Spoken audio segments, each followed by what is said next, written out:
overthinking creates problems that did not exist before. So do one thing, instead of calling yourself an overthinker, start calling yourself a problem creator. Because that's what you're doing, creating problems for yourself. Hello and welcome to my channel. This is Chia Visht and I hope you all are doing well. But in this video we are going to explore about overthinking and how you might be responsible for that very thing that you are so afraid of or you are so desperate to get rid of. You see, according to a study conducted by the University of California, there is research that says that people who overthink more are more likely to be prone to chronic depression and other mental disorders. Now, hearing that, don't you want to get rid of it? Like, you are not only creating problems in your life, and I'm not talking about small problems, but you are creating big mental disorders for yourself. It is you who is giving birth to it. How can you live with that? How can you live with that knowledge? And I say this because now you might be asking me that why is she saying it as if we are the ones who are deliberately overthinking. I know. This is the very beautiful reasoning that I, as an overthinker, used to give myself as well. Thank God I'm recovered and I have some brains now. But as overthinkers, we tend to victimize ourselves. Any problem happens, we say, oh, I'm an overthinker, that is why I think so much. And everywhere we have to announce that we are overthinkers. Every post on Instagram about overthinking, we have to tap, we have to like it, we have to share it, because obviously we are overthinkers, right? Overthinkers who are not even minutely aware are damaging our brains, are damaging our bodies terribly. And we are taking pride in it that we are overthinkers. Hey, I am an overthinker. Yes, we are doing that. Because if you wouldn't have taken pride in it, you would have cured it long ago.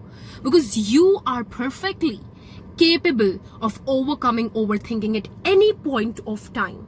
And I say this so proudly because I am a recovered overthinker. And I did it when I wanted to do. I was not doing it before. I was glorifying it just like you all, liking on, like saving every Pinterest post about overthinking.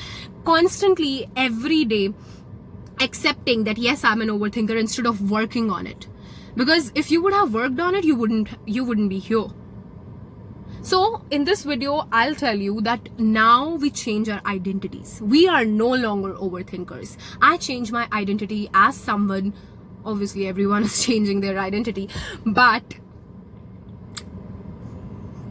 I identify myself as someone who doesn't overthink. This is my identity. The shift always starts from your identity. Once you start acknowledging yourself as someone who does not overthink, that is when you will start noticing a little bit shift. As they say, fake it till you make it. So fake it as if you are not an overthinker. That's first.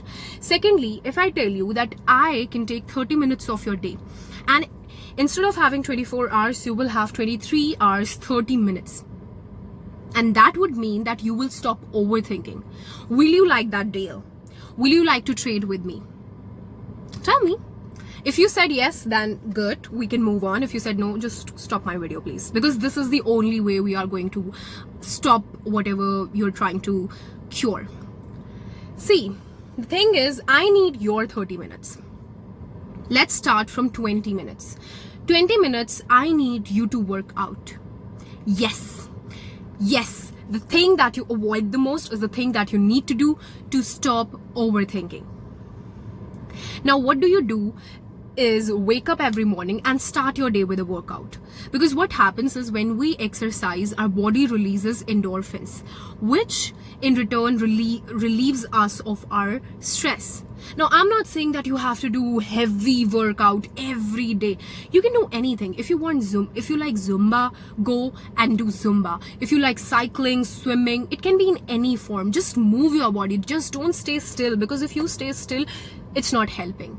That is what is feeding your brain. So move your body into action. That's first. 20 minutes. Then 5 minutes. Take your 5 minutes and meditate. If you do not want to do this, you are afraid that, oh, as soon as I sit down, my body starts, that is when I overthink the most. Then be it. Obviously you will overthink. Like, the effects of meditation, you won't see it on first day. I think it will take you at least 3 to 4 days before you can finally realize that, oh, this is how it is done. So just forget the idea and just sit down. Even if the most terrible thoughts come into your mind, even if the most horrific thoughts come into your mind, observe them. And again, as I say, there is this notion that meditation is always done in a yogic position with the eyes closed. No, mindfulness can be done anyway.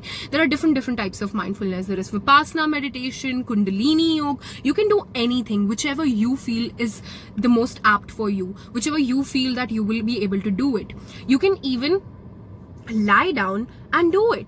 Personally, I lie down and do it, and I'll be honest with you, I won't lie here, but when I sit down, my meditations are better. But the thing is, I'm like you guys only, so I prefer lying down and doing it then, because doing something is better than doing nothing. So, and there are so many YouTube meditation videos, there are so many meditative songs that you can play. They are so calming, they are so relaxing. In fact, there is also visualization meditation where you can close your eyes and they narrate it in the background, you know, beautiful scenery. So that is also better. If you are someone your mind doesn't stop at all, then this is good for you. Try visualizing meditation. It will really help you. And I think meditation is one thing out of this video. If you take something, take meditation, because it single-handedly can solve most of the problems of your life. And I think within 1 week, you can start seeing the results. At least I did. Now, the third thing is 25 minutes done, 20 minutes exercise, 5 minutes meditation. Now, remaining 5 minutes before going to bed, you journal. Yes, as an overthinker, this should be your Bible. Your journal should be your Bible. It should be your Bhagavad Gita. Yes, because see, what is happening is your mind is always working.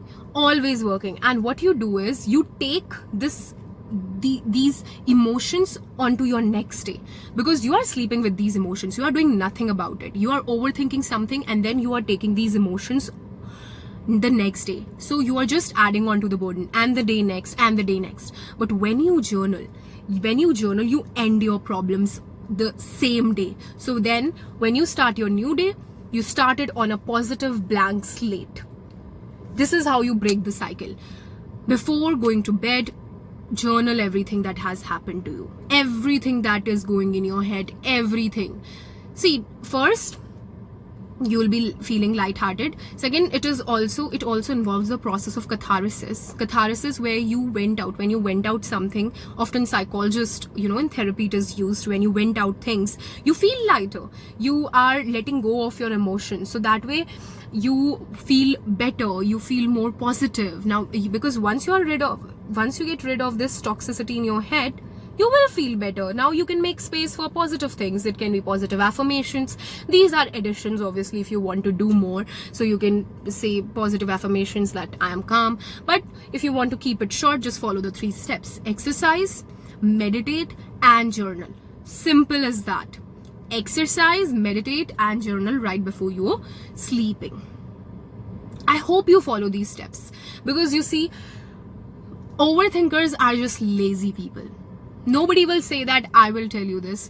Overthinkers are lazy people, because that was who I was. I was not ready to put the work. I was not ready to exercise. I was not ready to meditate. And yes, I was ready to complain about it, that I'm an overthinker and it's not helping. I can never stop thinking. You can never stop thinking, because you are never putting the work. Put the work. And if it still doesn't happen, then I feel that you severely are going through a mental disorder. Maybe obsessive compulsion disorder, can be chronic depression or acute depression. Then you should definitely consult a more trusted authority.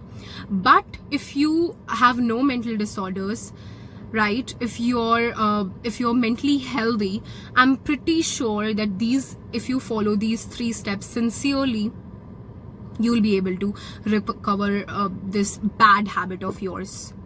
Mostly you will be able to reduce it to an extent where it won't be a problem. Okay. Also, I want to end this on a note that overthinking does not solve problems. It only creates it.